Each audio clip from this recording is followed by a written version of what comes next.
Hey, deserving listeners, Love is Blind. Let's watch. Fucking sucks. This is a semantics thing. The point is, like, To you? To you? Okay.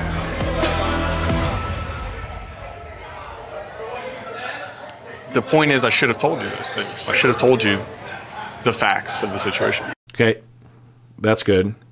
That's the first good thing he's said so far, actually. And that was good, too. She's like, to you, and I get what she's saying. But he resets, and I was worried he was going to stonewall or walk away or something, but he says, the point is I should have told you the facts of the situation. I'm guessing that's going to land, like, at least not poorly for her.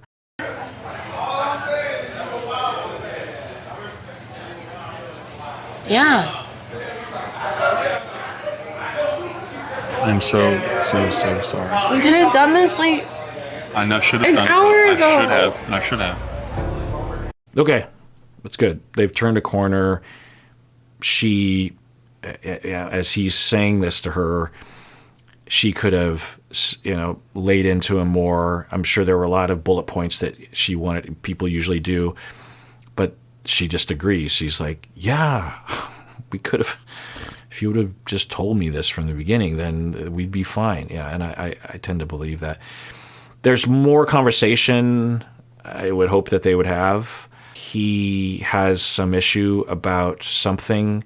My only guess is that it's what I was saying earlier in terms of out of fear, he will try to manage her feelings in a variety of ways, including what he would call not lying, but being obscure a little bit, spinning a little, or you know what I mean. And if he were to know that, and they were to know that as a couple, then I think that it would significantly attenuate this sort of thing from happening in the future. Should have told you first thing this morning. I made a huge mistake. It eats me alive that you feel this way right now. It's good. It's not perfect, It's not as I don't think this, as I was saying, is addressing what really happened, but on the scale of things, my goodness, right? He's probably upset. He's probably hurt. He's probably thinking, how come this is happening? She's overreacting. I'm guessing he's thinking all those things. And yet he can see through it all and say, it kills me to see, because, and you would have to go there in his heart. There's all these things you can pay attention to. And he would have to have the ability to kind of move his focus around and go like, oh yeah. And I do that all the time. As a therapist, I really notice it, that I'll be like, this client's bothering me. What's happening right now? Or, sometimes when people DM me on Patreon or email me or comment on a video and it hurts. It hurts my feelings. It's really hurtful, scary sometimes. And when I'm at my best, I'm able to, I'm going, what's going on? I'm going to defend myself and screw this shit, and they're probably crazy or whatever, just all this kind of stuff. And then if I can find my way to my heart, I can think, what are they afraid of and what are they hurt by? And how did I make them afraid and how did I make this person feel hurt? How did I hurt them? It might be completely irrational that they're hurt by me, but we are not rational creatures. I'm not a rational creature. At the very least, that's a jumping off point for something other than defensiveness and rejection and anger and hostility and amplifying the problem. And he did that. He went to his heart. He's like, oh, okay, that's there. There's a lot of things happening, but I know that she is in pain, and I don't like it when she's in pain, and I've caused her pain, and that's killing me, and I should just tell her that. You're supposed to be my family tomorrow.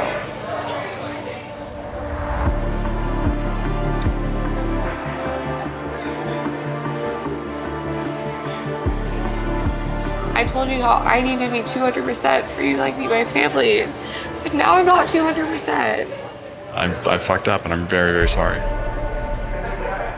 Yeah, and this is just another example of how the pace of this show isn't helpful.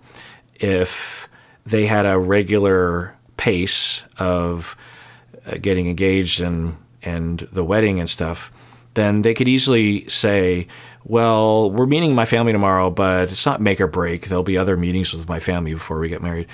But everything is so amplified, you know, and it could cause people to break up. But, you know, the opposite is true as well. And I've talked about this before that, you know, I had a friend in college who said maybe it would be easier if we just rushed to marriage and then we were married and then we'd have to work things out. We wouldn't have the escape hatch, you know, and we wouldn't resort to running away whenever anything bad happens. So, you know, like in a regular scenario, the two of them, if they had a scenario like this, she might go to an escape hatch and never return and end up distancing herself from actually a really good match. But, you know, I don't know.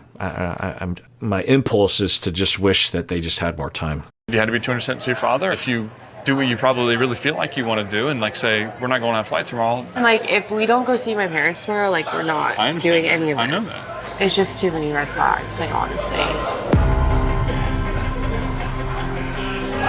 It's just... Yeah. Yeah. I mean, she's in the seat. We're not. From the outside, I'm like, well, Taylor, come on, you know, like, it's not that bad. but we don't really know. I don't really know. And from her perspective, it's not resolved. From my perspective, it's not resolved, really. If I were in her shoes, I would be encouraged and I would feel warm feelings for the way that he recovered then.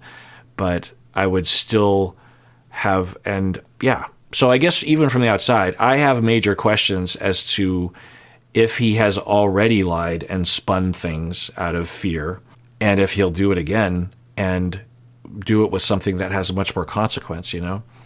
And along those lines, a pattern of that can lead to distance, which can actually result in infidelity at times. Not that it justifies it, but, you know, to call that a red flag, from the outside, what I call it a red flag. I don't know. In terms of what we've seen, I suspect that the two of them would be able to see themselves through this, and there's a good chance that this won't even come up again over the next number of months. It doesn't seem like the sort of thing that would. Who knows? Maybe you know. But so, and you know, it's not, to me, in terms of the edit, it's not the sort of red flag like Tyler having kids, you know, that kind of stuff. But I suspect that, I guess I kind of hope that she wakes up in the morning and, you know, scales it back from a yellow from a red to a yellow flag, and says, we have a lot of talking to do about that whole thing, and to, you know, to clarify, you know, and to have all those conversations that I was kind of role playing earlier.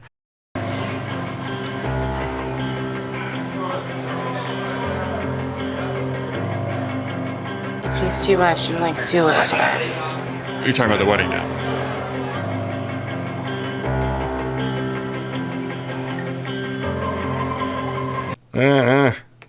There's drinking involved. Just go home. Change the subject. Just go home. Like, she doesn't want to talk about it. I think she's thinking it, and she's like, I shouldn't say. And Garrett, just don't ask. Just say, hey, let's go home. Let's sleep on it, and let's talk about it tomorrow. That's just because a lot of damage could be done right now. You can do whatever you want to do. That'll always be true. Am I gonna fucking be absolutely crushed? Of course. I'll be miserable, but I'll understand that.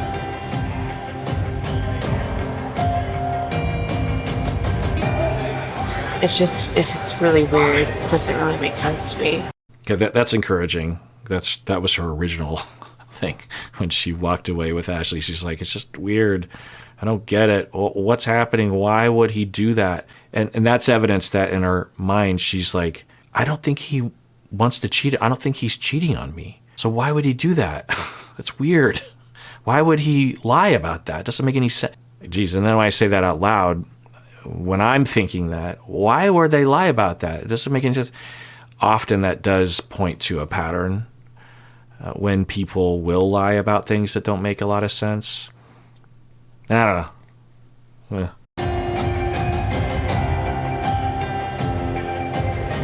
I get what you're saying. I get that. The fucking problem. I know that. But I'm still the person that you knew I was before this happened. It doesn't change who I am. Okay. Yeah. I think I understand what he said. When he said, I'm the problem, I'm like, where's this going? I think the overall thing that he's saying, just go home. She's not sober.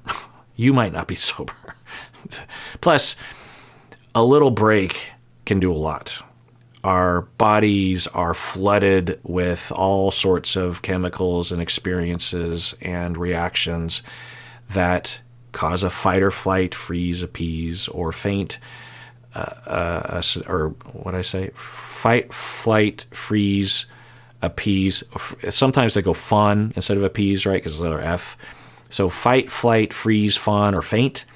And when we are in that state, there are certain priorities for oxygen. There's only so much blood and oxygen available to the various different systems of the body. And when we are in fight or flight, freeze, fawn, or faint, our executive control, our prefrontal cortex, which one could argue is our higher mindedness, our ability to see things through rationally, our ability to differentiate, our ability to regulate emotions, our ability to see the big picture, it gets less oxygen by definition. Because when a saber-toothed tiger is chasing you, you don't need to do high math. You don't need to plan for the future. You don't need to regulate your emotions. In fact, if anything, you need to not regulate your emotions because you have fear and you need to run. You need to run and you need to have all the as much oxygen as you can going to your muscles and to maybe your emotional center, your vision, your hearing, your senses, and your prefrontal cortex doesn't need it. And we evolved to have that reaction to save our lives. And when you are in a conflict like this, we will have a fight or flight, freeze, fawn, faint reaction. And it'll feel like you are thinking straight, but you're not thinking straight. Your emotions, your amygdala and everything, all your emotions are just firing and causing all these things to happen. And there's minimal pushback from our prefrontal cortex to tell us like, hey, let's wait, or yes, it's okay to be afraid, but not that afraid. We can't, and especially, and so the other factor is when we're intoxicated, even less ability of our prefrontal. One of the first, that's why, being uninhibited this is our inhibition. Our prefrontal cortex is what pushes back on other impulses and other notions, right? Like when you're upset at your boss and you have an impulse to punch him in the face, it's your prefrontal cortex, generally speaking, that says, no, don't punch him in the face.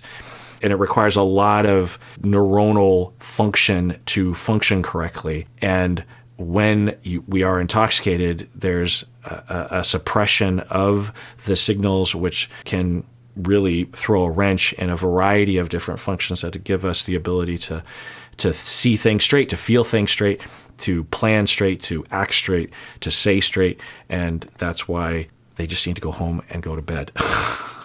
Just go to sleep and talk about it tomorrow. Talk about it all day tomorrow. Talk about it for the next week, but not tonight. I've shown you all the ins and outs of me, and that is who I am. Okay?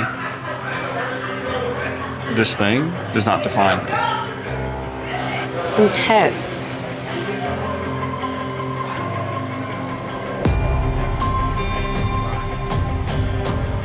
Do not tell me things. I tell you everything.